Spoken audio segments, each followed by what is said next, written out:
یہ میں نے ایک مثال دی ہے. تو بیع و شراء ہو، اخلاقیات کا نظام ہو، معیشت کا نظام ہو، معاشرت کا نظام ہو، اس میں اجتماعیت. سفر میں جاؤ بھائی، سفر میں کیوں جا رہے ہیں؟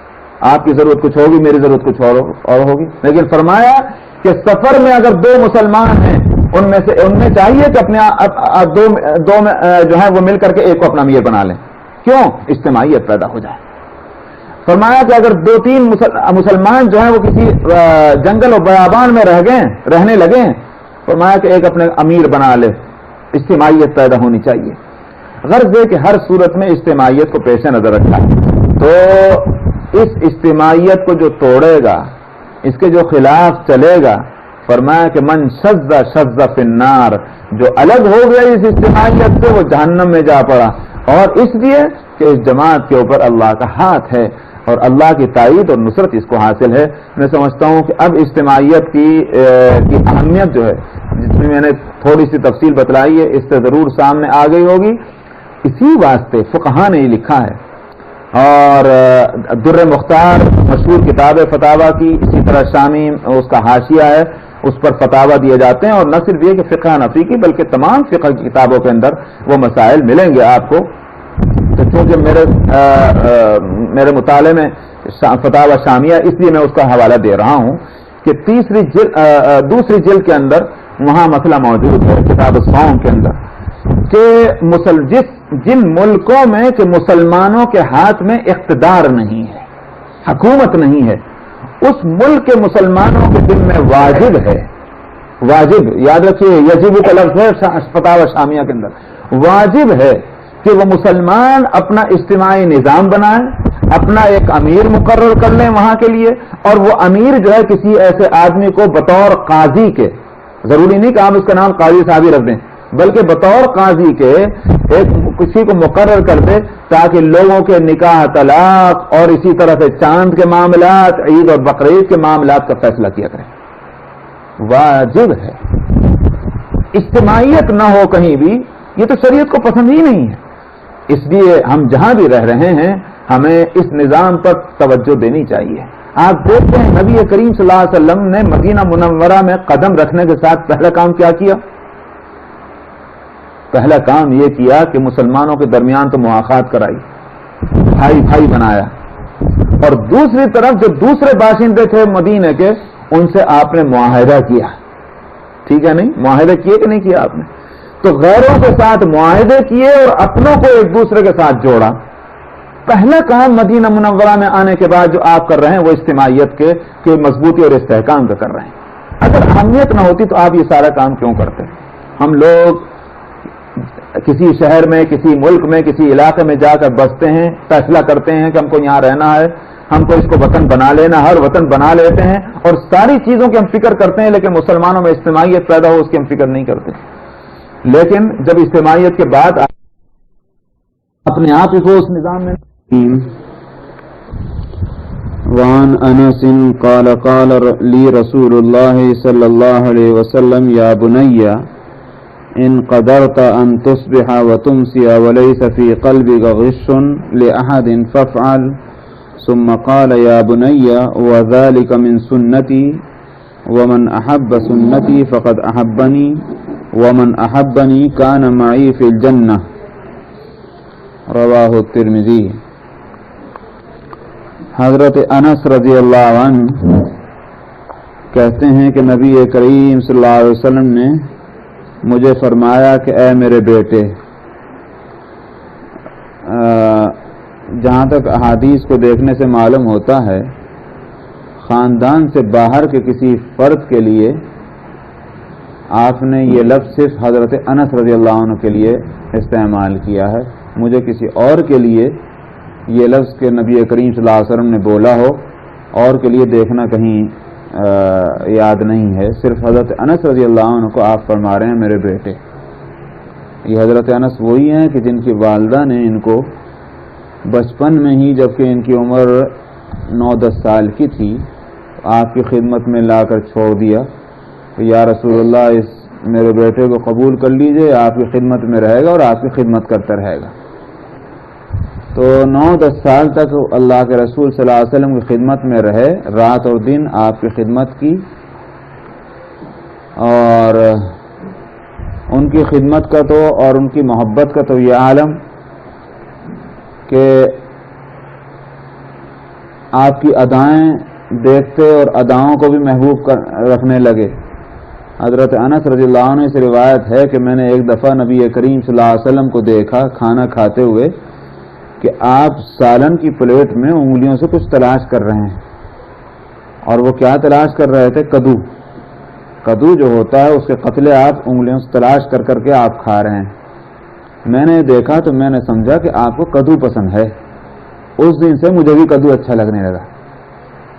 تو خدمتیں کرنے والے خدمت کیا کرتے ہیں، مگر یہ نہیں ہوتا کہ جس کی خدمت کی جائے اس کی ادائیں بھی اس کو پسند آ جائیں اور ان اداؤں کو اپنے اندر گویا سمونے لگ جائے. تو ایک طرف تو حضرت انس رضی اللہ عنہ کا یہ تعلق، دوسری طرف نبی کریم صلی اللہ علیہ وسلم کا برتاؤ ان کے ساتھ یہ کہ خود حضرت انس یہ کہتے ہیں کہ میں 10 سال تک نبی کریم صلی اللہ علیہ وسلم کی خدمت میں رہا، کبھی آپ نے مجھ سے کسی کام کے تعلق سے یوں نہیں کہا کہ کیوں کیا اور فلانا کام کیوں نہیں کیا. کسی کام کے لیے کہا میں نے کر لیا اور ایسا خدمتگار کیسے نہیں کرے گا. لیکن بندہ بشر ہے، کہیں چوک ہو جائے، کام جس انداز میں پیغمبر نے چاہا صلی اللہ علیہ وسلم ویسا نہیں ہوا، یا جس طرح سے آپ نے نہیں چاہا اس طرح ہو گیا، تو ہم اور آپ رات دن یہ کرتے ہیں کسی کے کام سے پورت کیا، اگر من پسند نہیں ہوا یا وقت پر نہیں ہوا تم کہتے بھائی یہ کام کیوں نہیں کیا اور یہ کام اس طرح کیوں کیا. لیکن خود حضرت انس کہتے ہیں کہ 10 سال تک میں آپ کی خدمت میں رہا، کبھی آپ نے نہ تو یوں فرمایا کسی کام کے تعلق سے کہ کیوں کیا اور نہ یہ فرمایا کہ یہ کام کیوں نہیں کیا. تو خدمت لینے والے کی شفقتیں یہ اور خدمت کرنے والے کی محبت اور عظمت دلوں میں اس کے یہ دونوں طرف سے یہ معاملہ تھا. تو آپ نے ان کو فرمایا کہ میرے بیٹے، اگر تجھے قدرت ہے اس بات پر کہ تیری صبح اور شام اس طرح ہو کہ تیرے دل میں کسی کے لیے کھوٹ نہ ہو، میل نہ ہو، تو فرمایا کہ تو ایسا کر. اگر تو ایسا کر سکتا ہے تو ضرور کر.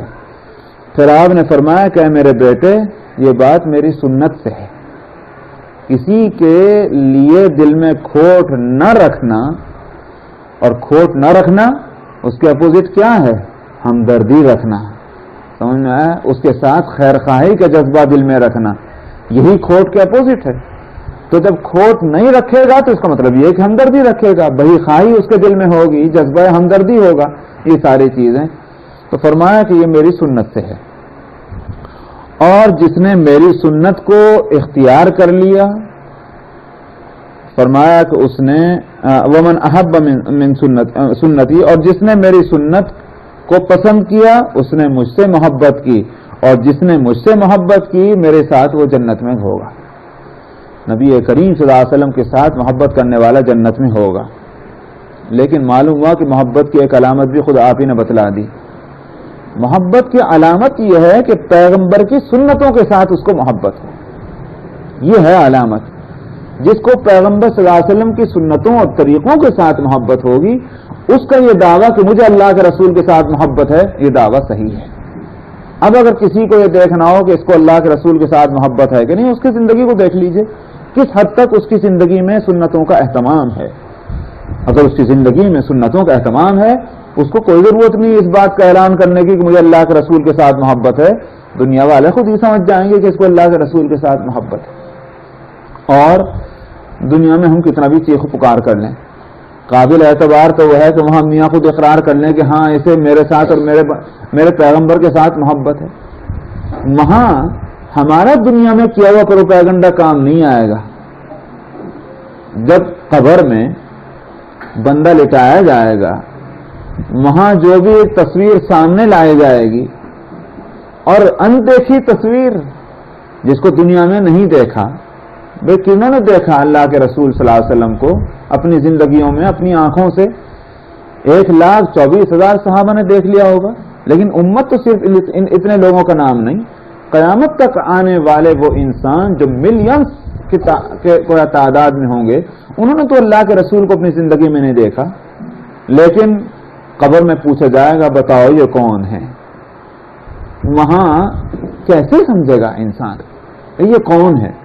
اندیکھی تصویر کو نہ دیکھے ہوئے انسان کو دیکھ کر یہ پہچان لے کہ یہ فلانا ہے، کیسے ہو سکتا ہے؟ تو ایسے ہوگا کہ دنیا میں جس کی اداؤں سے محبت اور پیار ہے، جس کے نقش و نگار سے جس کو پیار ہے، وہ نقش و نگار اور وہ ادائیں جب سامنے آئیں گے تو پہچان لے گا کہ یہ وہی ہے. سمجھ آئی نہیں پاتی. مجھے ایک چھوٹا سا واقعہ یاد آیا ابھی. ایک صاحب کو میرے پاس پاکستان سے خط آیا اور انہوں نے یہ کہا کہ میرے بھانجے نے آپ کے تعلق سے یہ کہا کہ ایسی ایسی شکل و صورت کا آدمی اور ایسے کپڑے پہنتا. میں نے کہا ہو نہ ہو یہ آپ ہی ہیں. ان کو معلوم نہیں تھا کہ میں شکاگو میں ہوں. تو انہوں نے کہا کہ جو نقشہ اس نے کھینچا تو اس سے میں سمجھا کہ ہو نہ ہو یہ آپ ہیں. تو نہ دیکھے ہوئے بھی انسان کو اس کی اداؤں سے پہچانا جا سکتا ہے. نبی کریم صلی اللہ علیہ وسلم کی اداؤں سے جو اپنی زندگی میں واقف ہیں، اور واقف وہی ہوں گے کہ جن کو اس کی فکر ہوگی کہ آپ کی سنتیں کیا تھیں، آپ کا ناک نقشہ کیا تھا، آپ کی داڑھی کیسی تھی، آپ کا سر مبارک کیسا تھا، آپ کیسا لباس پہنتے تھے، آپ کس طرح چلتے تھے، کس طرح سوتے تھے. وہی تو جانے گا جس کو ان اداؤں کی فکر ہوگی. جس کو ان اداؤں کی فکر ہے وہ جانے گا، اور جو جانے گا وہی قبر میں پہچانے گا کہ یہ نبی کریم صلی اللہ علیہ وسلم ہے. تو چنانچہ وہ بول اٹھے گا مومن بندہ کہ یہ تو نبی کریم صلی اللہ علیہ وسلم کی ذات گرامی ہے جن پر ہمارا ایمان. اور جس نے دنیا میں کوئی فکر نہیں کی، وہ سنتوں کا کوئی اہتمام نہیں کرتا تھا، اور اہتمام نہیں کرتا تھا تو اس کا علم بھی اس کو نہیں تھا، وہ کیسے پہچانے گا قبر میں جا کر؟ تو میں نے کہا کہ اصل تو وہاں ہے دعویٰ اس محبت کا، وہاں دیکھا جائے گا کہ وہاں دعویٰ کام دے رہا ہے کہ نہیں دے رہا. دنیا میں ہم کو رسول کے ساتھ محبت ہے تو اس سے کیا ہوتا ہے؟ اس لیے آپ نے اس کی ایک علامت بتا دی، اور وہ یہ کہ جو سنتوں کے ساتھ محبت کرے گا وہی میرے سے محبت کرے گا، اور جو مجھ سے محبت کرے گا وہ جنت میں ہوگا میرے ساتھ. اللہ تعالیٰ توفیق عطا فرمائے. وعن ابی ہریرہ قال قال رسول اللہ صلی اللہ علیہ وسلم من تمسک بسنتی عند فساد امتی فلہ اجر مئة شہید. حضرت ابو ہریرہ رضی اللہ عنہ کہتے ہیں کہ نبی کریم صلی اللہ علیہ وسلم نے فرمایا کہ جس نے میری سنتوں پر عمل کیا میری امت کے فساد کے وقت میں، فساد کا مطلب کوئی جھگڑا نہیں، سمجھ میں آیا؟ کوئی یہ نہیں کہ وائلیشن شروع ہو گیا، بلکہ فساد کے معنی یہ ہے کہ وہ سنت سے ہٹ گئی ہو. لوگ جو ہیں وہ سنتوں کو چھوڑ چکے ہیں یا کسی ایک سنت کو چھوڑ چکے ہیں. جب سنت ہٹتی ہے، یاد رکھیے آپ، جب سنت ہٹتی ہے تو اس کی جگہ جو چیز آتی ہے اسی کا نام بدل، کیونکہ سنت کسی کام کے تعلق سے دو تو نہیں نا، ایک ہی ہے. اب جب سنت ہٹ گئی تو پھر اس جگہ بدعت آئے گی. ہاں ایسا ہو سکتا ہے بعض معاملات میں کہ دو عمل ہی سنت سے ثابت ہوں، دونوں عمل ہیں اور دونوں عمل بھی سنت سے ثابت ہیں. مثال کے طور پر نماز کے اندر ہاتھ اٹھائے جائیں یا نہ اٹھائے جائیں، رفع یدین جس کو کہتے ہیں. ظاہر ہے کہ یہ آپ ہاتھ اٹھائیں گے یا نہیں اٹھائیں گے، لیکن دونوں عمل سنت سے ثابت ہیں. اس لیے یہ نہیں کہا جائے گا کہ ہاتھ اٹھاؤ تو سنت اور نہ ہاتھ اٹھاؤ تو یہ سنت نہیں، وہ بدعت ہے یا نہیں. تو اگر سنت سے دونوں عمل ثابت نہیں تو پھر ظاہر ہے کہ ایک عمل سنت ہوگا اور دوسرا کیا ہوگا، وہ بدعت ہوگا. اسی پر دلی میں حضرت مولانا اسماعیل شہید رحمت اللہ علیہ کا واقعہ ہے کہ ان کے زندگی میں جامع مسجد دلی میں نماز پڑھا کرتے تھے. ایک شافعی مسلک کا آ گیا. دلی میں سب حنفی اور علم کی کمی بادشاہوں کے زمانے میں، عوام میں علم کہاں تھا اس زمانے میں. تو عوام نے جو کچھ کرتے دیکھ لیا، باپ دادا کو وہی دین ان کے نزدیک. جیسے آج ہم لوگوں کا حال ہے کہ ہمارے خاندانوں میں جو رسمیں چل گئی ہیں ہم اسی کو دین سمجھتے ہیں. اس کے خلاف کتنی دلیلیں آپ دیں قرآن اور حدیث سے، ہم اس کو ماننے کو تیار نہیں. ٹھیک یہ ہر زمانے میں یہ صورت رہتی ہے. تو عوام حنفی مسلک کو ہی کو دین سمجھتے تھے. ایک شافعی آ گیا، اس نے اپنے طریقے سے نماز پڑھی. بس وہ تو ہنگامہ برپا ہو گیا اور جہاد شروع ہو گیا اور یہاں تک کہ صاحب وہ مارا ماری تک نوبت آ گئی کہ تو کہاں سے آ گیا دین میں تحریف کرنے والا. مولانا اسماعیل شہید رحمۃ اللہ علیہ نے جو یہ تماشا دیکھا تو ان کے دین کی رگ جو ہے وہ پھڑک اٹھی اور انہوں نے کہا کہ یہ کیسے سنت کے تعلق سے یہ ہنگامہ. تو انہوں نے زبردست تقریر کی اور اس کے بعد انہوں نے کہا کہ آج سے جو ہے رفع دین ہوا کرے گا میں بھی ہاتھ اٹھایا کروں گا. تم لوگ جو ہے ایک سنت کے خلاف ایک ہنگامہ کھڑا کر دیا. لوگ جانتے تھے کہ مولانا اسماعیل شہید کون ہے. اب کس کی مجال کے ان کے سامنے کچھ بولے اور پھر جس جوش اور جذبے کے ساتھ بول رہے ہیں تو ویسے ہی سب کی سیٹیاں گم ہو گئیں. وہاں تو خاموشی طاری ہو گئی لیکن یہ اطلاع پہنچی حضرت شاہ عبدالعزیز صاحب محدث رحمۃ اللہ علیہ کو جو مولانا اسماعیل شہید سے رشتے میں بڑے بھی ہیں اور عمر میں بھی بڑے ہیں. تو مولانا عبدالعزیز شاہ عبدالعزیز محدث دہلوی نے مولانا اسماعیل شہید کو بلایا اور فرمایا کہ میں اسماعیل کیا بات ہوئی جامع مسجد میں. تو انہوں نے اسی جوش میں کہا کہ حضرت یہ سب کچھ ہوا. میں تو پھر تم نے کیا کیا؟ انہوں نے کہا کہ میں تو اعلان کر دیا کہ آج سے ہاتھ ہی اٹھائے جا کر نماز میں. فرمایا کہ یہ کہاں سے؟ یہ تم نے غلط کیا. بھئی وہ جو تم سمجھ رہے ہو وہ جب ہوا کرتا ہے کہ جب کہ سنت کی جگہ بدعت لے لیں، مگر وہاں تو سنت کی جگہ ایک سنت دوسری آلریڈی چلی آ رہی تھی، اس لیے وہاں اتنا بڑا ہنگامہ کرنے کی ضرورت نہیں. سمجھا دینا چاہیے تھا لوگوں کو، لیکن تم نے جو یہ فیصلہ کیا کہ آج سے ہاتھ ہی اٹھائے جائیں گے، اس کی ضرورت نہیں. مولانا اسماعیل شہید کو سمجھ میں آئی بات تو ٹھیک کہہ رہے ہیں حضرت.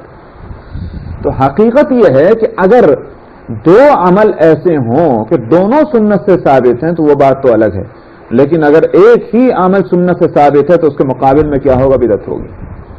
اس واسطے اگر سچویشن یہ ہے کہ امت نے سنت کو چھوڑ دیا، اس کے مطلب یہ ہو گیا کہ بدعت میں مبتلا ہو گئی. اس وقت اگر کوئی شخص اس مردہ سنت کو زندہ کر رہا ہے اور اس نے اس کو اپنایا ہے، اس کے تعلق سے فرما رہے ہیں کہ فَلَهُ أَجْرُ مِئَةِ شَهِيدٍ، اس کو 100 شہیدوں کا ثواب ملے گا. سمجھنا 100 شہیدوں کا. اب شہید کا ثواب کیا ہے؟ اس کے لیے تو واقعہ یہ ہے کہ قرآن کی آیتیں اول تو کافی ہیں، پھر احادیث میں جو اس کے فضائل بتلائے گئے ہیں اگر ان سب کو پڑھا جائے تو بالکل سمجھ میں آتی بات کہ قیامت کے دن جب اہل جنت سے پوچھا جائے گا، سمجھ میں آتی کہ اہل جنت کیوں کہیں گے. اہل جنت سے پوچھا جائے گا کہ مانگو کیا مانگتے ہو، کہ خداوندہ ایک ہی خواہش ہے ہمیں دنیا میں پھر دوبارہ بھیج دیجیے اور تاکہ ہم آپ کے دین کے راستے میں لڑیں اور لڑ کر شہید ہو جائیں، اور پھر ہمیں زندگی عطا فرمائے تاکہ پھر ہم لڑیں پھر شہید ہو جائیں، اور پھر زندگی عطا فرمائے پھر لڑیں اور پھر شہید ہو جائیں. ہمیں کئی مرتبہ شہید ہونے کا موقع مل جائے، اس کے لیے ہمیں دنیا میں بھیج دیجیے. کوئی تو مقام کی بلندی ہوگی شہید کی کہ جنت میں پہنچنے کے بعد بھی لوگ اس کی خواہش کریں گے کہ دنیا میں چلے جائیں اور ہم شہید ہوں. تو اور یہاں فرمایا جا رہا ایک شہید نہیں بلکہ 100 شہیدوں کا ثواب ملے گا اس شخص کو کہ جس نے اس وقت میں کہ جس وقت لوگ سنتوں کو چھوڑ چکے ہیں اس نے اس سنت کو زندہ کیا. اس سے سنت کی عظمت بھی سامنے آتی ہے.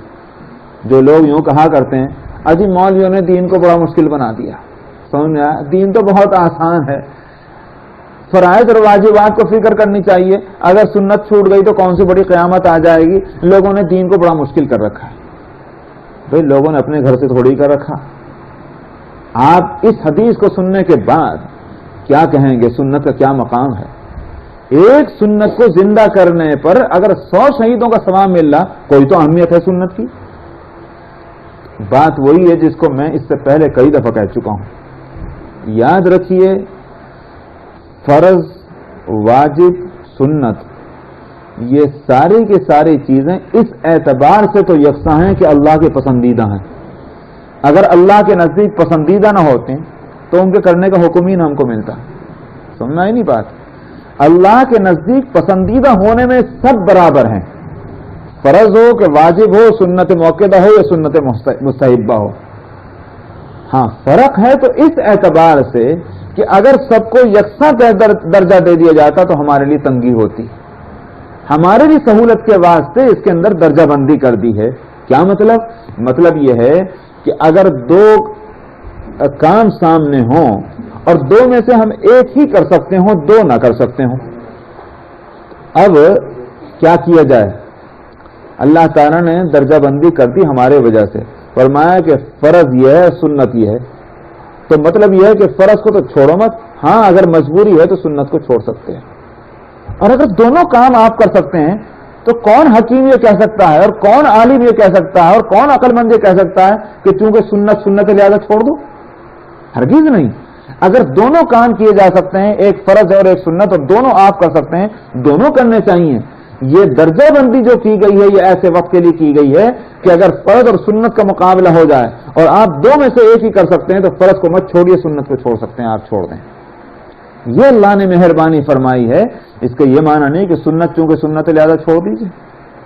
اس کا مطلب تو یہ ہوا کہ پھر ہمارے واسطے اگر وہ سنت نہیں ہے تو پھر کس کے واسطے؟ اگر ہم لوگ سنتوں کو چھوڑ دیں تو پھر اللہ کے رسول نے وہ کام کس کے لیے کیا تھا؟ تو یاد رکھیے سنتیں اپنی جگہ بہت اہم ہیں، اور اگر ہم سے وہ سنتوں پر عمل درآمد ہو سکتا ہو تو ہم کو ضرور کرنا چاہیے، اس کا اہتمام کرنا چاہیے، اس کی کوشش کرنی چاہیے، وہ دین کا ایک جز ہے۔ اور یاد ہوگا میں نے اس کی ایک اور مثال بھی دی تھی کہ مثال یہ ہے کہ اگر کوئی شخص یوں پوچھے کہ درخت کس کو کہتے ہیں، آپ کہیں گے کہ درخت جو ہے ایک ایسی چیز کا نام ہے کہ اس کی جڑ ہوتی ہے، اس کا تنا ہوتا ہے، اس میں شاخیں ہوتی ہیں، اس کے اوپر پتے لگتے ہیں۔ تو آپ نے کہا کہ اچھا اتنی چیزیں مل کر درخت ہوتا ہے؟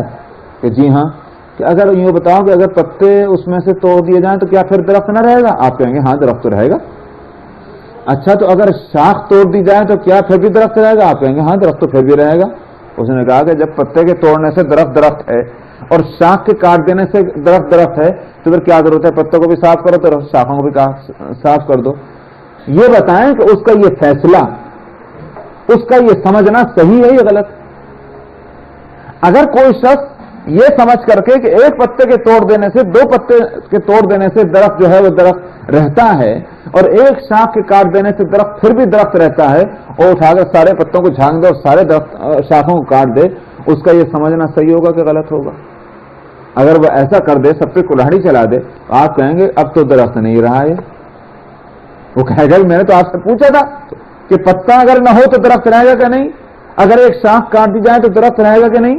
آپ نے کہا کہ رہے گا درخت، تو میں نے سارے پتے جھانک دیے اور سارے شاخیں کاٹ دی، اب آپ کیسے کہہ رہے ہیں کہ درخت نہیں؟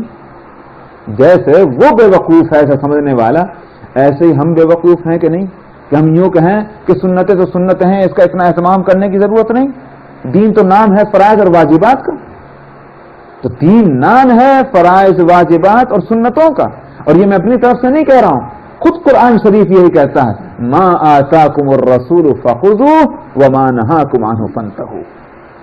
جو پیغمبر تمہارے پاس لے کر آ گئے ہیں اس کو مضبوطی کے ساتھ پکڑ لو، اور جس چیز سے وہ تم کو روک رہے ہیں اس سے رک جاؤ۔ وہاں یہ نہیں کہا کہ جس کو پیغمبر فرض کہتے ہیں بس وہ تو کر لینا، اور دیکھو پوچھ لینا پیغمبر سے کہ واجب ہے کہ نہیں ہے، پہلے اچھی طرح سے اس کو کلیئر کر لینا۔ اگر پیغمبر کہے کہ ہاں فرض ہے واجب ہے تو لے لینا، سنت ہے تو تمہیں اختیار رہے گا کہ لو کہ نہ لو۔ یہ تو نہیں کہا قرآن نے۔ اسی واسطے ایک صحابیہ نے یہ پوچھا کہ عورتوں کے تعلق سے کہ عورتیں اپنے بال کے اندر دوسرے بال ملا لیں یا اسی طرح سے بھووں کے بال کو کاٹ لیں، یہ بتاؤ کہ یہ جائز ہے کہ نہیں؟ اس نے کہا کہ ناجائز ہے۔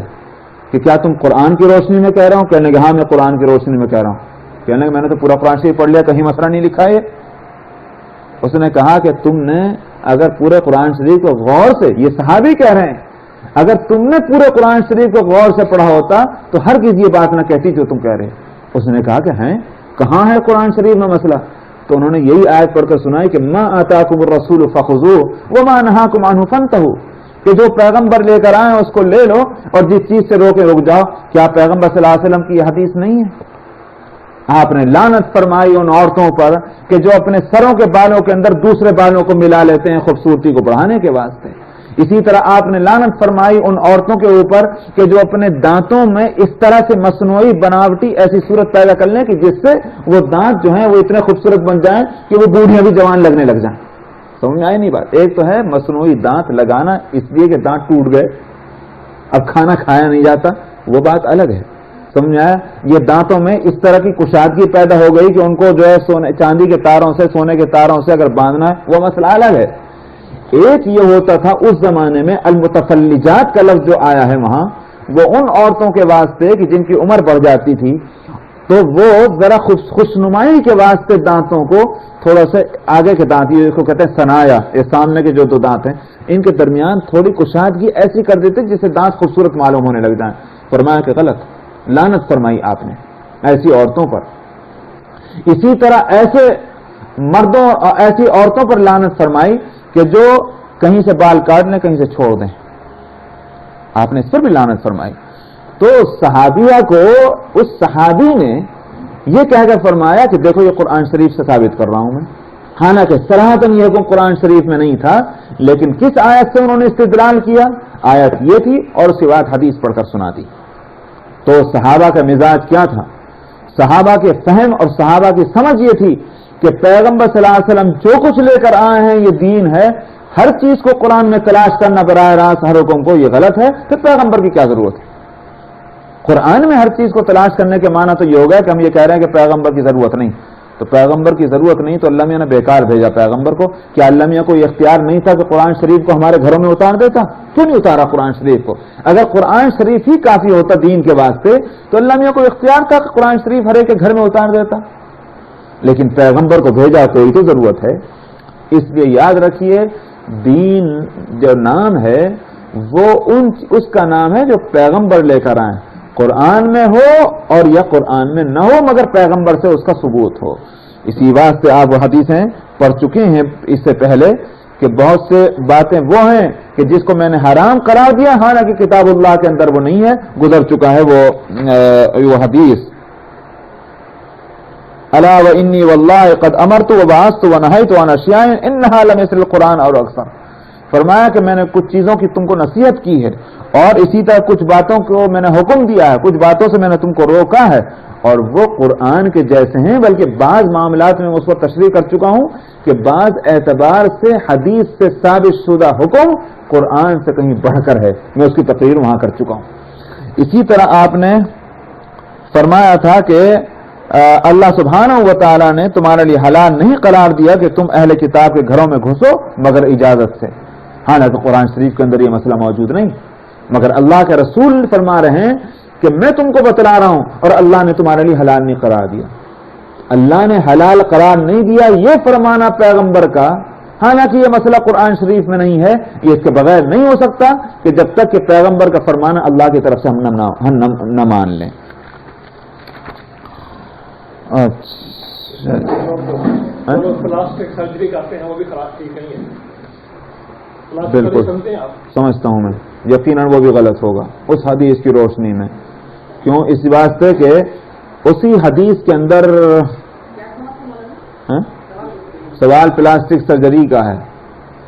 پلاسٹک سرجری ایسی طرح سے کرنا کہ جس کی وجہ سے اس کے عمر کا پتہ نہ چلے، اپنی اس عمر کو چھپا دے، اور مثلا ادھیڑ عمر کی ہے تو وہ جوان لگنے لگ جائے، بوڑھی ہے تو وہ جوان لگنے لگ جائے.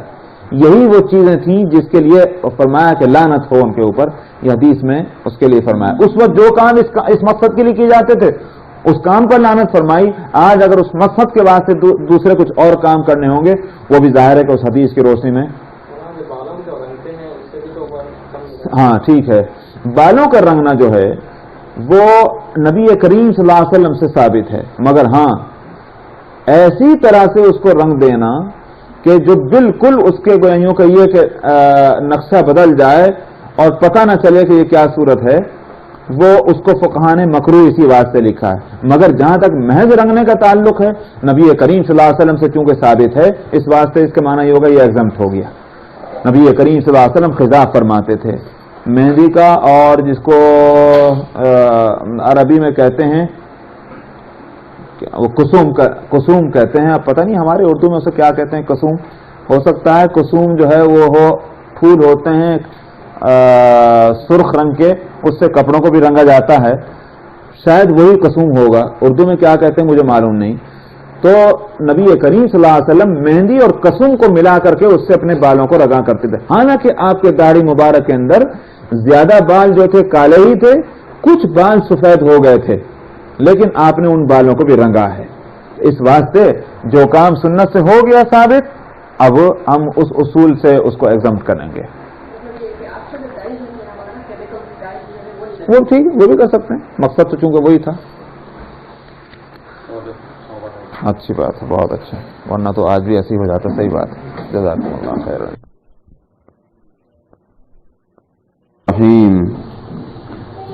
وعن جابر عن النبي صلى الله وعن ابي هريره قال رسول الله صلى الله عليه وسلم من تمسك بسنتي عند فساد امتي فله اجر 100 شهيد.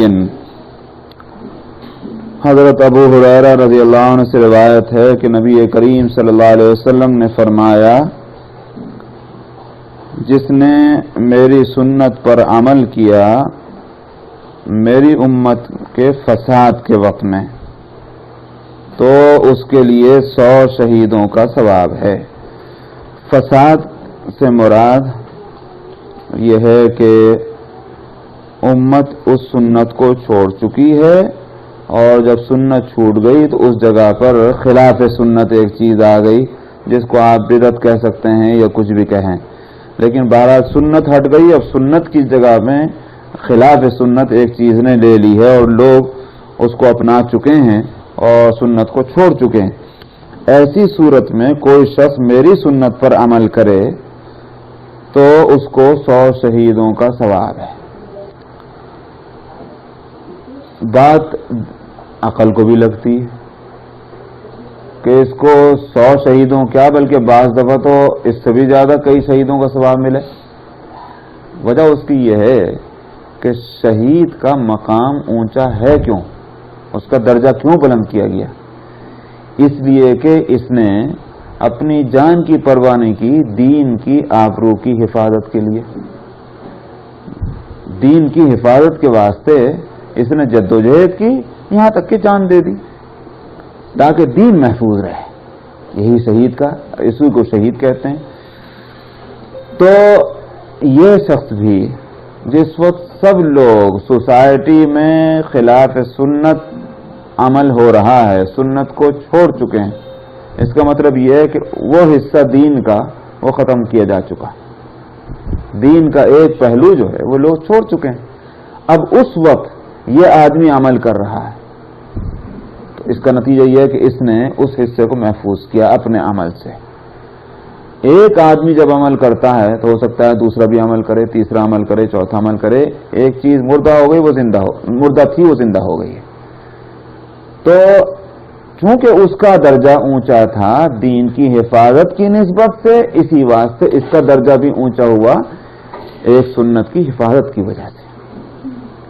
تو اب اگر 100 آدمی عمل کر رہے ہیں، 200 آدمی عمل کر رہے ہیں اس مردہ سنت کے زندہ ہو جانے کے بعد، تو ظاہر ہے کہ اس کو ثواب ملے گا اس کا. وعن جابر عن النبی، اس سے بات سمجھ میں آئی کہ یہ نہیں دیکھنا چاہیے کہ رسم اور رواج کیا ہے، دیکھنا یہ چاہیے کہ سنت کیا ہے. اگرچہ لوگ اس سنت کو چھوڑ چکے ہیں تو تنہا رہے گا، لوگ سمجھیں گے کہ بھئی ہم ہی کیا نکو بننے کو رہ گئے، سمجھ آئے لوگ ہم کو کیا کہیں گے. ٹھیک ہے، ہم غلط سمجھتے ہیں کہ یہ کام غلط ہے، مگر یہ کہ ہم سب کے خلاف کیسے کر سکتے ہیں، لوگ ہمیں تانے دیں گے. درست ہے، لیکن یوں بھی دیکھ لے ان حالات میں سنت کو زندہ کرنے کا ثواب کتنا بڑا ہے. یا تو اس ثواب کو چھوڑے یا پھر لوگوں کی گالیاں سننا گوارا کرے. وعن جابر عن النبي صلى الله عليه وسلم حين أتاه عمر فقال إنا نسمع أحاديث من يهود تعجبنا أفترى أن نكتب بعضها فقال أمتهوكون أنتم كما تهوكت اليهود والنصارى لقد جئتكم بها بيضاء نقية ولو كان موسى حيا ما وسعه إلا اتباعي. حضرت جابر رضی اللہ عنہ سے روایت ہے، وہ نبی کریم صلی اللہ علیہ وسلم سے نقل کرتے ہیں کہ ان کے پاس آپ کی خدمت میں حاضر ہوئے حضرت عمر. تو حضرت عمر نے عرض کیا کہ ہم یہود سے کچھ ایسی باتیں سنتے ہیں جو ہمیں بڑی اچھی لگتی ہیں، ظاہر ہے دنیا کی باتیں تھوڑی تھی، وہ دین کی باتیں. تو یہود اپنے دین کے تعلق سے کچھ باتیں ایسی بتاتے ہیں جو ہمیں اچھی معلوم ہوتی ہیں. تو کیا آپ کا کیا ارشاد ہے اس تعلق سے؟ آپ کا کیا فرمانا ہے کہ ہم ان میں سے کچھ چیزوں کو لکھ لیا کریں؟ حضرت عمر کا منشا یہ تھا کہ اچھی چیزیں کہیں سے ملیں تو اچھی ہیں، ایک اصول ہے. لہذا یہود سے ہم کو اچھی چیزیں مل جائیں جو ہم کو پہلے سے معلوم نہیں یا ابھی ہم کو اس کا علم نہیں، یہود سے معلوم ہو گئی، تو اچھی باتیں ہیں تو کیا اس کو ہم لکھ لیں؟ لکھنے سے کیا مراد؟ محفوظ کر لیں. محفوظ کر لیں تو پھر وہ ہمارے لیے بھی کارآمد رہیں گی، ہماری اولاد کے لیے بھی کارآمد ہوں گی. یہ مراد تھی. تو وہ جو ابھی میں نے وینسڈے کو بھی شام کو تقریر کرتے ہوئے کہا تھا، وہ جو کمپرومائز والی بات، دوسروں کے ساتھ کمپرومائز کرنا، برائیوں کے اندر کمپرومائز تو کہاں سے ہوتا؟ یہ تو حضرت عمر رضی اللہ عنہ تو بڑی اچھی باتوں کے بارے میں کہہ رہے ہیں، ہم کو اچھی لگتی ہیں وہ باتیں، دین کے اعتبار سے کوئی خرابی اس میں نظر نہیں آتی. کیا ہم اس کو لے لیں؟ ہم اس کو لکھ کر رکھ لیں؟ آپ نے فرمایا امتحوکون انتم کما تحوکت الیہود والنصارى، کیا ابھی تک تم حیران ہی ہو؟ حیرانی کب ہوتی ہے؟ جب یقین نہ ہو. سمجھ میں؟ پریشانی کب ہوتی ہے کسی چیز کے تعلق سے؟ جب بات واضح نہ ہو. جبھی تو کہتے ہیں بھائی میں پریشان ہوں، کیا مطلب؟ بات واضح نہیں. کوئی آدمی راستے میں کھڑا ہوا ہے، آپ اس کی صورت دیکھیں بھائی کیا بات ہے، کچھ پریشان نظر آ رہا ہے، کہنے کا راستہ نہیں معلوم ہو رہا، کدھر جاؤں؟ اس کو ہی تو کہتے ہیں حیرانی اور پریشانی. اور اگر کسی کو راستہ معلوم ہو تو وہ کہے کو پریشان کھڑا ہوگا، وہ آرام سے چلا جائے گا یقین کے ساتھ، چاہے غلط جا رہا ہو. لیکن جس کو یقین حاصل ہے وہ حیران اور پریشان نظر نہیں آئے گا. آپ نے فرمایا امتحوکون، کیا تم ابھی حیرانی میں پڑے ہوئے ہو جس طرح سے یہود اور نصارہ حیران اور پریشان تھے؟ آپ نے فرمایا کہ بلا شبہ میں تمہارے پاس ایک صاف ستھری چیز لے کے آ چکا ہوں. کیا؟ دین. بیضاء نقیہ، بالکل صاف ستھری، بالکل وائٹ، جس میں کوئی داغ دھبا نہیں ہے. ایک ایسا دین میں تمہارے پاس لایا ہوں. پھر تمہارے ذہن میں یہ باتیں کہاں سے آتی ہیں، کیسے آتی ہیں کہ یہود کے پاس کچھ اچھی چیزیں ہیں اور نصارہ کے پاس اچھی چیزیں ہیں اور اس کو ہم لکھ لیں، اس کو لکھ لیں؟ اگر کچھ چیزیں اچھی ہوتی تو میں خود بتاتا، میں نے کوئی چیز چھوڑی نہیں ہے. تو دین اصولی طور پر آ چکا ہے مکمل صورت میں، اسی پر تمہیں اعتماد ہونا چاہیے. میں کل اس مضمون کو اس انداز میں بیان کر رہا تھا کہ ایسے آدمی کی مثال یہ ہوگی کہ کھیتیوں کو سیراب کرنے کے واسطے گھاس کو بیک یارڈ کی یا فرنٹ یارڈ کی اس کو تر و تازہ رکھنے کے لیے پانی کی ضرورت ہے، صحیح ہے، لیکن کنووں کا پانی، باولیوں کا پانی، آپ چشموں کا پانی، فاؤنٹین کا پانی دیں، فائدہ تو ہوتا ہے اس سے، مگر کیا بارش کے پانی اور یہ پانی برابر ہو جائے گا؟ بارش کا پانی ہفتوں آپ پانی دیتے رہیں اس سے چھٹی دلا دیتا ہے. ایک بارش ہفتوں آپ پانی دیں کنویں کا، اس کا اتنا فائدہ نہیں ہوگا جو ایک بارش کا فائدہ ہوتا ہے.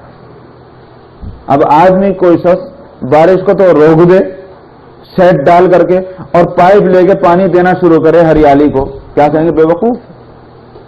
جو سب سے زیادہ کارآمد چیز ہے اس سے فائدہ نہیں اٹھا رہا ہے، اور جو اس کے مقابلے میں کم مفید چیز ہے اس پر یہ شخص قناعت کر رہا ہے.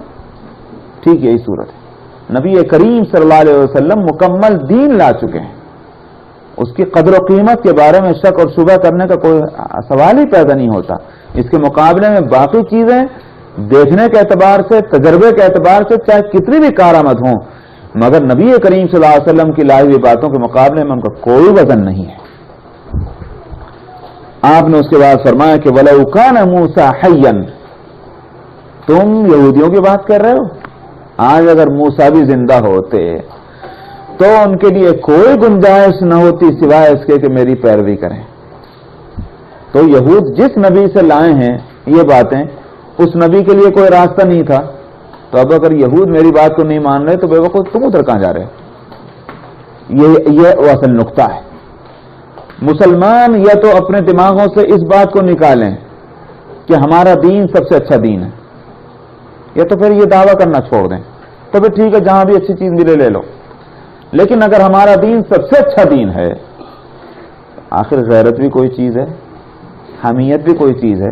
ایک غریب آدمی اگر بھیک مانگتا ہو تو اس کو کوئی برا نہیں کہتا.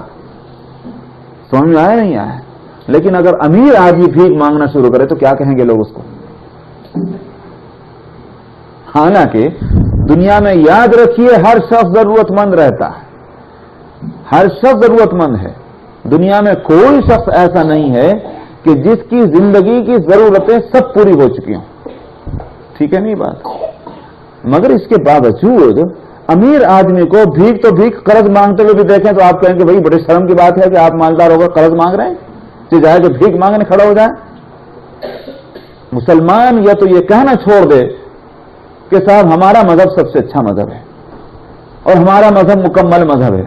ایک طرف یہ دعویٰ اور دوسری طرف یہ کہ وہاں سے بھی چیز لے لوں وہاں سے بھی چیز لے لوں. کیوں؟ تو ہم محتاج نہیں ہیں، ہم ضرورت مند نہیں ہیں. ہر چیز مکمل صورت میں ہمارے پاس موجود ہے. ہم تو دوسروں کو دینے کے واسطے آئے ہیں، ہم لینے کے واسطے کب آئے؟ ہم کو تو دیا جا چکا جو دینے کی ضرورت تھی، اب ہم دوسروں کو دیں گے. ہم کو خیرات بانٹنی ہے، نہ ایک ہم خود ہی خیراتی آدمی بن جائیں، خیرات مانگنے والے. عجیب بات ہے کہ مسلمان اس نقطے کو نہیں سمجھتے. اور سمجھتے کیوں نہیں یہ بھی میں بتا دوں آج آپ. علم کی کمی. حقیقت یہ ہے کہ ہم سب مسلمان بے شک ہیں، یہ بھی اللہ کا بڑا انعام ہے. لیکن ہم مسلمانوں کی حالت یہ ہے کہ کسی کا باپ اگر مر جائے اور تجوریوں میں پیسہ بند کر کے چھوڑ کے مر جائے اور اولاد کو پتہ نہ ہو کہ ہمارا باپ کتنا مال چھوڑ کے مرا ہے. یہی حالت آج ہماری ہے. ہمارے دین کے خزانے میں کیا کیا کچھ ہے کس کو معلوم؟ اگر ہمیں خود تفصیلی علم حاصل ہو جائے تو بخدا کسی چیز میں بھی کسی دوسرے سے مدد لینے کا سوال پیدا نہیں ہوتا. کسی چیز میں بھی ہر اعتبار سے اسلامی شریعت مکمل ہے. دوسرے لوگوں نے کیا کام کیا اپنے دین کے تعلق سے؟ بھائی میں کہتا ہوں کہ دین میں اگر پیغمبر کی زندگی اور زندگی کے سارے معاملات اگر کوئی اہمیت رکھتے ہیں دین میں تو یہ بتلائیں کہ عیسائی اپنا سر اونچا کر سکتے ہیں، یہودی کو حق ہے کہ سر اٹھا لے، ہندوؤں کو حق ہے کہ ہم سے آنکھ ملا لے. یہ حق ہے تو صرف مسلمان کو کہ وہ یہ بات ڈنکے کی چوٹ بتا سکتا ہے اور جس کو کوئی چیلنج نہیں کیا جا سکتا کہ نبی کریم صلی اللہ علیہ وسلم کس تاریخ میں، کس گھر میں، کس ٹائم پر، کس حالات میں، کن حالات میں پیدا ہوئے اور کس طرح آپ کو پرورش ہوئی اور کن دنوں میں کہاں رہے اور کن دنوں میں کہاں رہے اور کون آپ کے چچا تھے، کون آپ کے تایا تھے، کون آپ کے والد تھے، کون آپ کے دادا تھے، کون آپ کے بھائی اور بہنیں تھیں. سمجھ میں خاندان کے ایک فرد کا آپ نام لے سکتے ہیں. بتائیں حضرت عیسیٰ علیہ السلام کا خاندان کیا تھا؟ حضرت موسیٰ علیہ السلام کا خاندان کیا تھا؟ حضرت موسیٰ علیہ السلام جو ہیں جتنا حصہ قرآن نے بتا دیا کہ فرعون کے ہاں ان کی پرورش ہوئی، اس حصے کے سوا مجھے بتا دیجئے کہ اور اگر جو حصہ قرآن نے نہیں بتایا. مثلا میں ایک بات کہتا ہوں، بتائیں یہود آج مدین میں جب حضرت موسیٰ علیہ السلام چلے گئے تھے، وہاں جو 10 سال گزرے ہیں، قرآن نے اس 10 سال میں کیا کچھ کیا موسیٰ علیہ السلام نے اس کو نہیں کھولا. ٹھیک ہے نہیں؟ یہ یہودی بتا دیں ہم کو کیا کیا انہوں نے وہاں. ان کے پاس اس سے زیادہ کچھ نہیں ہے کہ جتنا قرآن نے حضرت موسیٰ علیہ السلام کے تعلق سے بتا دیا، اتنا ہی ان کے پاس. تو کوئی ہم سے آنکھ ملا نہیں سکتا دین کے تعلق سے. کیوں؟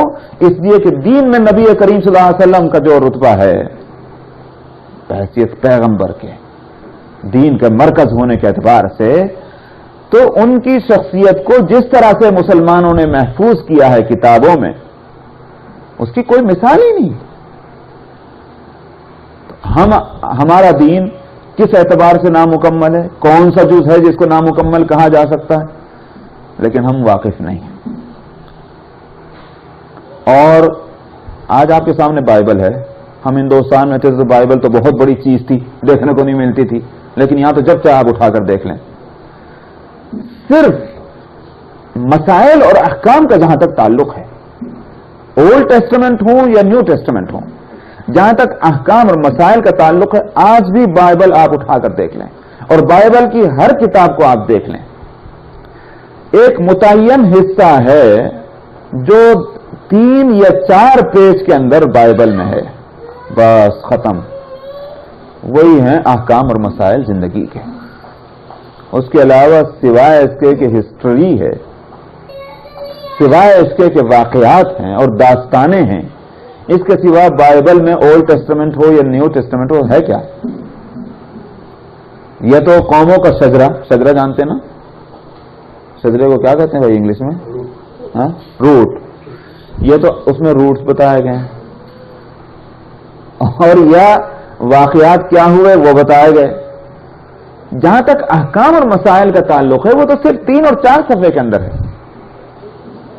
اور اس کے علاوہ حضرت موسیٰ علیہ السلام نے کچھ اور الگ سے بتا دیا ہوں, حضرت موسیٰ علیہ السلام نے کچھ اور ہدایتیں الگ سے دے دی ہوں. ہے کوئی ذخیرہ ان کے پاس؟ ہمارے پاس قرآن از اول تا آخر موجود, حدیث کا ذخیرہ موجود, قرآن اور حدیث سے جو مسائل نکالے گئے فقہ کی صورت میں وہ موجود. اس سے زیادہ مکمل دین کہاں ہوگا؟ تو اس لیے میں نے کہا کہ ہم مسلمان اصل میں خود اپنے دولت سے ہیں ناواقف, اپنے گھر کی دولت سے ناواقف ہیں. سارا مسئلہ یہ ہے. اور پھر چونکہ ناواقف ہیں تو ناواقف ہونے کا احساس بھی نہیں, سمجھتے یہ ہیں کہ ہم ہیں واقف, تو فیصلہ کر لیتے ہیں ٹھیک ہے یہاں ہمیں کمپرومائز کرنا ہے, یہاں ہمیں فلاں کی چیز لینی ہے, کوئی حرج کی بات نہیں, دین میں کوئی تنگی نہیں ہے. بھائی سارے معاملات میں جو اس فیلڈ کے ماہرین ہیں ان کی باتوں کو وزن دیا جاتا ہے. بھئی آپ ماشاءاللہ سب لکھے پڑے آدمی ہیں, لیکن آپ میں سے کوئی اٹرنی نہیں ہے, لائر نہیں ہے, چاہے انجینئرنگ میں کہیں بھی پہنچ چکے ہوں, میڈیسن میں چاہے کتنا بھی آپ نے ترقی کر لی ہو, مگر اگر آپ اٹرنی نہیں ہیں, لائر نہیں ہیں, اور آپ نے جو ہے لا نہیں پڑھی ہے, تو آپ بتائیں کہ اگر کوئی کیس چل جائے تو آپ کیا کریں گے؟ اپنی عقل سے لڑائیں گے؟ آپ کی عقل ایسا نہیں کہ آپ بے عقل ہیں, بہت عقل مند والے ہیں, بڑے علم والے ہیں, بڑے سوجھ بوجھ والے ہیں, بالکل تسلیم, مگر کیس میں کیا کریں گے؟ آپ اٹرنی ہائر کریں گے. اس لیے نہیں کہ آپ کے پاس ٹائم نہیں, بلکہ اس لیے کہ آپ کو اس فیلڈ کا علم نہیں ہے. ایک آدمی بیمار ہو گیا, وہ اٹرنی بھی ہے, وہ انجینئر بھی ہے, وہ عالم بھی ہے, وہ فاضل بھی ہے, وہ حافظ بھی ہے, قاری بھی ہے, سب کچھ ہے, مگر ڈاکٹر نہیں. اتنی ساری قابلیتوں اور ڈگریوں کے باوجود کیا اس کو یہ حق ہے کہ وہ اپنا یا کسی اور کا علاج خود سے کر لے؟ بالکل نہیں. وہ خود بھی مرے گا, دوسرے کو بھی مارے گا. ظاہر ہے کہ قابلیتیں جو ہیں وہ دوسرے فیلڈ کی ہیں. جس فیلڈ کے اندر وہ قابلیت نہیں رکھتا, قطر اس کی توہین نہیں ہے اس بات کے اندر کہ وہ اس فیلڈ کے ماہر کے پاس جائے. اللہ نے نظام یہی بنایا. کوئی انسان جو ہے وہ کسی بھی ہر اعتبار سے مکمل نہیں ہوتا. کوئی کہیں کسی فیلڈ کا ماہر, کوئی کسی فیلڈ کا ماہر, مگر یہ فیلڈ دین کی ایسی ہے اس میں ہر شخص ماہر, ہر شخص جو ہے اتھارٹی ہے. یہ ہے وہ نقصان. تو ظاہر ہے کہ یہ تو نظام فطرت کے خلاف ہے کہ ہر آدمی جو ہے وہ یکساں عالم بن جائے. جیسے کہ ہر آدمی ڈاکٹر نہیں ہو سکتا, ہر آدمی انجینئر نہیں ہو سکتا, ہر آدمی جو ہے وہ کسان نہیں ہو سکتا, ہر آدمی جو ہے وہ پڑھائی نہیں ہو سکتا. یہ اللہ نے کا نظام جو ہے, مختلف لوگ مختلف صلاحیتوں کے ہیں.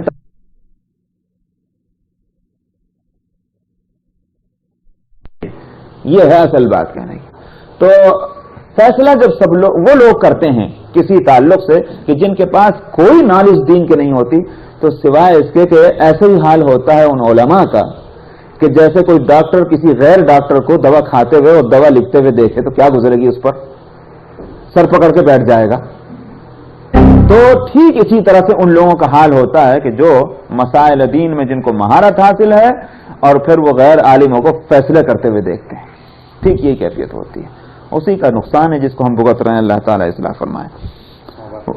اچھا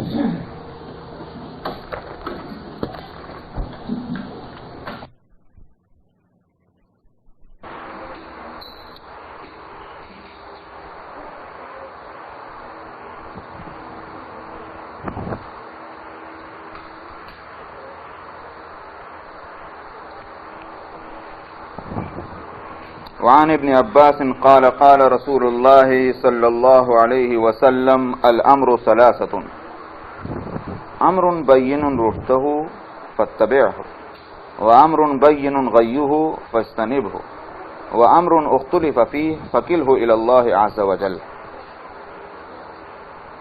حضرت عبداللہ ابن عباس رضی اللہ عنہما کہتے ہیں کہ نبی کریم صلی اللہ علیہ وسلم نے ارشاد فرمایا کہ بات دین میں بات تین طرح کی ہے. ایک بات وہ ہے کہ جس کا صحیح ہونا، جس کا ہدایت ہونا واضح ہے تو اس کو فالو کرو، پیروی کرو. دوسری بات ایسی ہے کہ جس کا غلط ہونا، گمراہی ہونا واضح ہے تو اس سے بچو. تیسری بات کیا ہے؟ اختلف فیہ، اس میں اختلاف ہے. اختلف فیہ کے معنی دو ہوں گے. یا تو یوں کہیے کہ واضح نہیں ہے اس کا حکم، ہو سکتا ہے کہ اچھی بات ہو سکتا ہے غلط بات ہو، واضح نہیں، کلیئر نہیں ہے. اختلف فیہ کے معنی یہ بھی ہیں. اور اختلف فیہ کے معنی یہ ہیں کہ لوگوں نے اس میں اختلاف کیا ہے، بعض کہتے ہیں صحیح، بعض کہتے ہیں غلط. یہ تیسری قسم ہے. فرمایا کہ ایسا معاملہ ہو تو اللہ کے حوالے کر دو. فَكِلْهُ إِلَى اللَّهِ عَزَّ وَجَلَّ. تم اس کے چکر میں پڑو کہ ہم کر رہے ہیں یا نہیں کر رہے ہیں اور اس کے اندر آپس میں اختلاف ہو رہا ہے اور جناب جھگڑے ہو رہے ہیں. یہ نہیں ہونا چاہیے. اللہ کے حوالے کر دو اس معاملے کو. مطلب یہ کہ اس میں اپنے وقت کو مت ضائع کرو. دین کی جو واضح چیزیں ہیں اس پر تمہاری توجہ رہنی چاہیے. جو کام کرنے کے ہیں وہ کرو، جن کے بارے میں واضح ہدایت موجود ہے، بغیر کسی کنفیوژن کے، بغیر کسی شک کے کہ یہ کام کرو، وہ کرتے رہیں. اسی طرح سے جن کاموں کے نہ کرنے کی ہدایت ہے کہ یہ ممنوع ہیں، ان سے بچتے رہو. اب جو اختلافی چیزیں ہیں اس میں اپنے آپ کو مت ڈالو، مت مبتلا کرو، اللہ کے حوالے کر دو. یہ ہے. اور یہ حدیث چونکہ آئی ہے باب کتاب الاعتصام بالکتاب والسنہ کہ کتاب اللہ اور سنت رسول اللہ سے اپنا تعلق جوڑے رکھنا، اس کے ذیل میں چونکہ حدیث آئی ہے تو اس کا مطلب یہ ہے کہ اللہ کے رسول صلی اللہ علیہ وسلم کی پسندیدہ سنت اور آپ کا پسندیدہ طریقہ یہی ہے.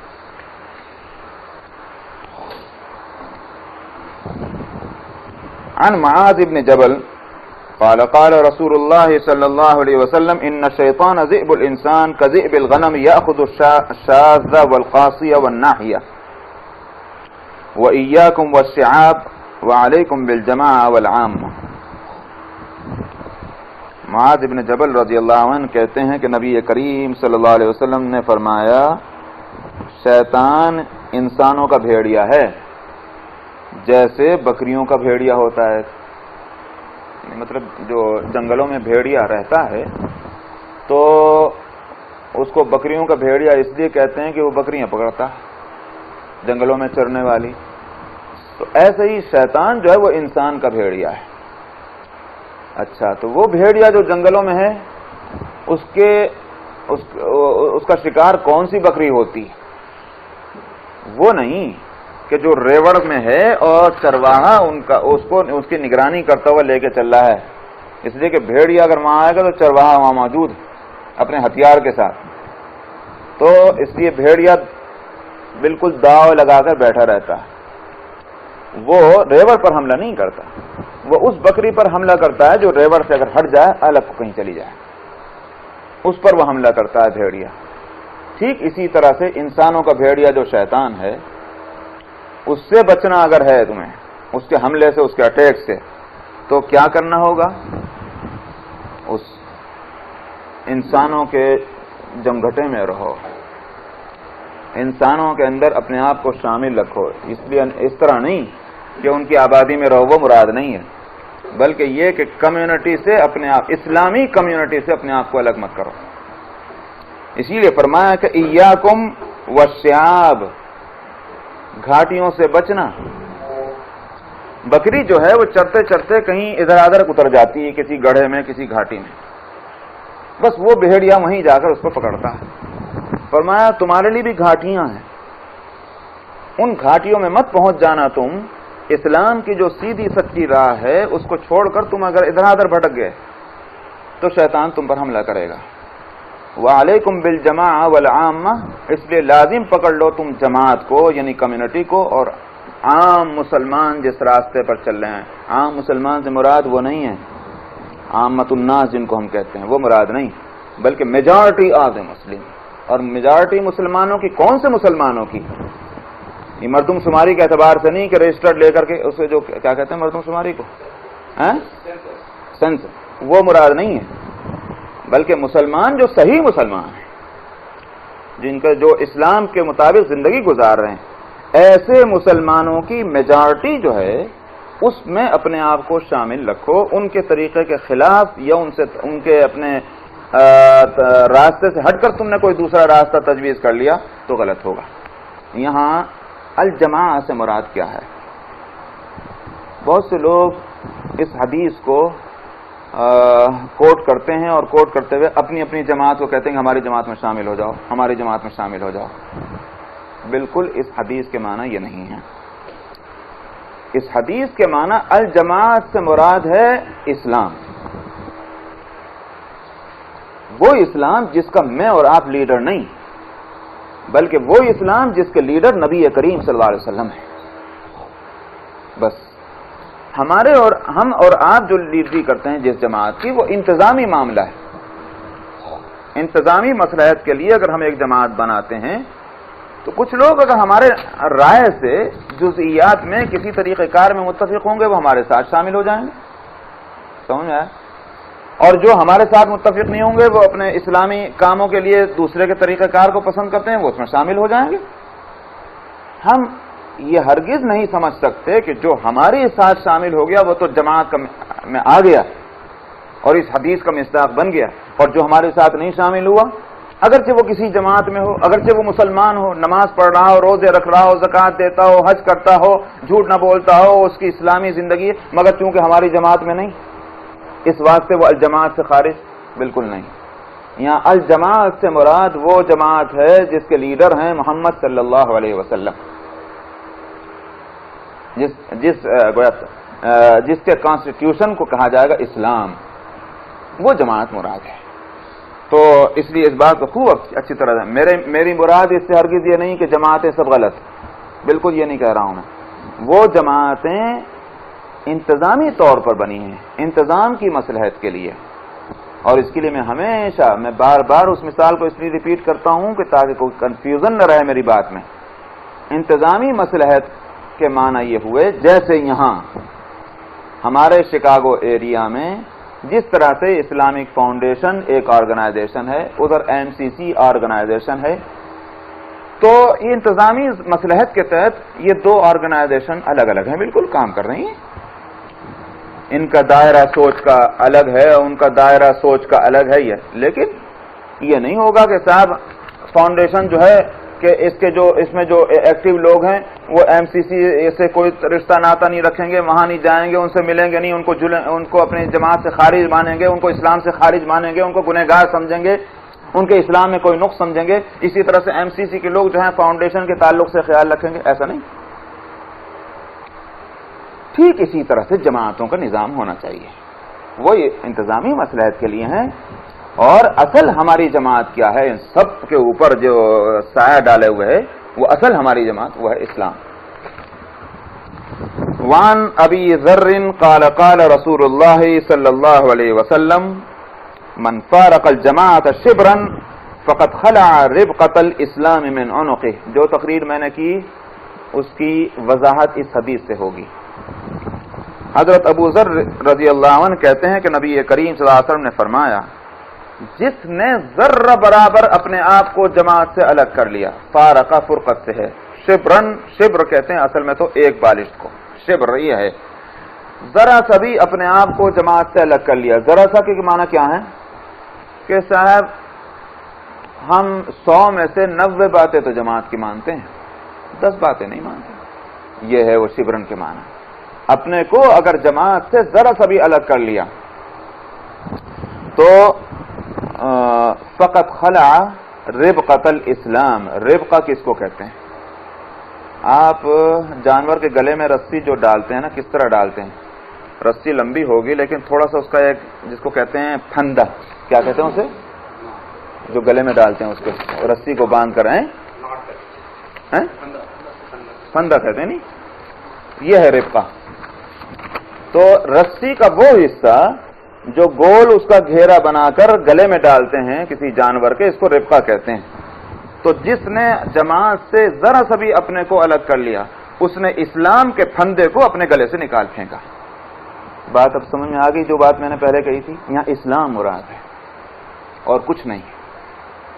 تو لہذا الجماعت سے مراد کون ہوگی؟ جس کے لیڈر ہے نبی کریم صلی اللہ علیہ وسلم، وہ جماعت۔ اس کا مطلب یہ ہوا کہ مسلمان کوئی رہتے ہوئے اور یہ سمجھے کہ ہم دوسروں کی کوئی چیز لے لیں گے، میں تو مسلمان ہوں اس لیے کہ میں نے 90 باتیں تو اسلام کی لے رکھی، 10 باتیں تو میں نے دوسروں کی لی ہیں۔ حدیث کا مطلب یہ ہے، ساری مذمت ایسے آدمی کی ہے۔ اس سے مراد ہرگز یہ نہیں ہے کہ صاحب ہم نے اس ایریے میں ماشاءاللہ 4-5 جماعتیں شکاگو ویسینٹی میں مسلمانوں میں بنی ہوئی، کوئی کہنے لگے اچھا اگر ہمارے جماعت کے جو ضابطے قاعدے ہیں اس میں سے اگر تم نے 100 میں سے 90 کو مانا، 10 کو نہیں مانا تو تم جو ہے اسلام سے خارج۔ غلط، یہ ایسی چیز نہیں ہے۔ الاسلام سے الجماعت سے مراد الاسلام ہے۔ وعن مالک بن انس مرسلا قال قال رسول اللہ صلی اللہ علیہ وسلم ترکت فیکم امرین لن تضلوا ما تمسکتم بہما کتاب اللہ و سنت رسولہ۔ مالک بن انس سے روایت ہے کہ نبی کریم صلی اللہ علیہ وسلم نے، مالک ابن انس جو ہیں یہ امام مالک مراد ہیں، اور مرسل ایسی حدیث کو کہتے ہیں، ایسی روایت کو کہتے ہیں تابعی اور نبی کریم صلی اللہ علیہ وسلم کے درمیان میں جو کڑی ہے وہ بیان نہ کرے۔ وہ ظاہر ہے کہ صحابی ہوگا، کون ہوگا؟ صحابی۔ تابعی حدیث بیان کر رہا ہے براہ راست نبی کریم